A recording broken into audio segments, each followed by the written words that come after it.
हाँ, तो अगला करते हैं। अगला है anomeric form of carbohydrate in cyclic structure dissolve in water. हाँ, तो जब भी ये कोई एनोमेरिक फॉर्म ऑफ ये है, इसको हम वाटर में जब डिजॉल्व करेंगे तो it maintains equilibrium with another anomeric form. यानी कि जब इस मान लो ये वाला एनोमेरिक फॉर्म मेरे पास है और उसमें से पानी में डाला तो ये इक्विलिब्रियम मेंटेन करेगा इस एनोमेरिक फॉर्म के साथ। ये देखो यहाँ पे एच ऊपर है एनोमेरिक पे तो ये हो गया अल्फ़ा, और यहाँ पे एच नीचे है एनोमेरिक पे तो ये हो गया बीटा। ये मान लो इतना +112 डिग्री रोटेशन करता है और इतना +119 डिग्री रोटेट करता है। तो फिर जो तुम्हारा सॉल्यूशन का जो मिक्सचर है वो इक्विलिब्रियम रहेगा +52.5 पे। यानी कि ये अगर 112 पे है तो ये घट के जो है 52.5 पे जाएगा, अगर ये है तो ये बढ़ के 52.5 पे जाएगा। लेकिन ये इक्विलिब्रियम पे यही तुम्हारा नेट तुम्हारा रहता है। हाँ, अब इसी को देखो, द इंक्रीज और decrease in optical rotation observed with respect to with respect to time is called mutarotation. तो इसी को, इसका घटना या फिर इसका बढ़ना 52 तक, इसको म्यूटा रोटेशन बोलते हैं। और वह जितना भी रिड्यूसिंग शुगर होता है, नीचे है रिड्यूसिंग शुगर कौन कौन है, जैसे कि तुम्हारा सारा का सारा मोनोसैकेराइड और फिर तुम्हारा सारा का सारा ऑलिगोसैकेराइड एक्सेप्ट सुक्रोज, वो सारा रिड्यूसिंग शुगर होता है। तो ये सब ऑलवेज का म्यूटा रोटेशन शो करता है। और फिर इन लोगों के पास हमेशा जो एनोमेरिक कार्बन होता है उनके पास OH ग्रुप होता है हमेशा। और फिर ये लोग हेमी एसिटल या फिर हेमी कीटल फॉर्म करता है। लाइक यहाँ पे एनोमेरिक कार्बन, यहाँ पे OH तुमको मिलेगा, यहाँ पे एनोमेरिक कार्बन, यहाँ पे भी तुमको OH तुमको मिलेगा। तो ये है।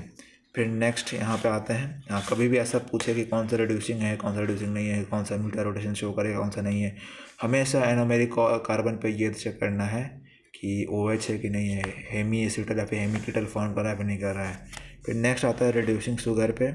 रिड्यूसिंग शुगर वैसे नॉन रिड्यूसिंग शुगर, जितना भी पॉलीसेकेराइड होता है सबको सब नॉन रिड्यूसिंग होता है। और फिर जितना भी मोनोसेकेराइड या फिर ऑलिगोसेकेराइड होता है एक्सेप्ट सुक्रोज, वो तुम्हारा रिड्यूसिंग शुगर होता है। रिड्यूसिंग शुगर जो रिड्यूस करता है किन 3 चीज़ को, टॉलरेंस रिएजेंट को, फेरिंग सॉल्यूशन को एंड बेनेडिक्ट सॉल्यूशन को।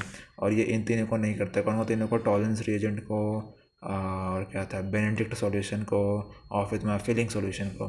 ठीक है, ये क्या है, should have at least 1 hemiacetal या फिर हेमी कीटल फंक्शनल ग्रुप, वहाँ पे यहाँ पे भी लिखा हुआ था। और यहाँ पे क्या है, शुड हैव एसिटल लिंकेज। ठीक है, तो यहाँ पे तो बस इतना ही है। आगे जो ग्लूकोज का कुछ थोड़ा बहुत दिया हुआ है ब्रीफ इंट्रोडक्शन। ग्लूकोज को जो डेक्सट्रोज भी बोला जाता है, इसका जो नया नाम है। और ये जो डेक्सट्रोज इसलिए क्योंकि डेक्सट्रो रोटेटरी होता है और इतना रिड्यूसिंग है। ठीक है, यहाँ पे ऑल मोनो तो ठीक है ही। इसका प्रिपरेशन ऑफ ग्लूकोज सबसे पहले सुक्रोज से बनाएंगे। सुक्रोज जो है C12H22O11 है। यहाँ पे जो है एसिड को डाला, लाइक एग्जाम्पल H2SO4 या फिर HCl। और फिर इन एल्कोहलिक सॉल्यूशन यहाँ पे सिंपल दे दिया H+ और फिर H2O, या तो ये सिंपली या फिर ये any acid in alcoholic solution. तो एक हम लोग ग्लूकोज और फ्रक्टोज मिल जाता है, ग्लूकोज C6H12O6 और फिर फ्रक्टोज C6H12O6। दोनों का फॉर्मूला सेम है लेकिन दोनों थोड़ा डिफरेंट है, आइसोमर बोल सकते हैं।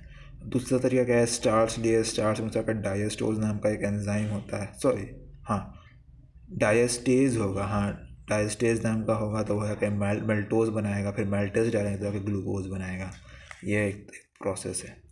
अब अगला जितना भी फार्मूला सॉरी रिएक्शन सब वो सब देखना है, आगे करते हैं।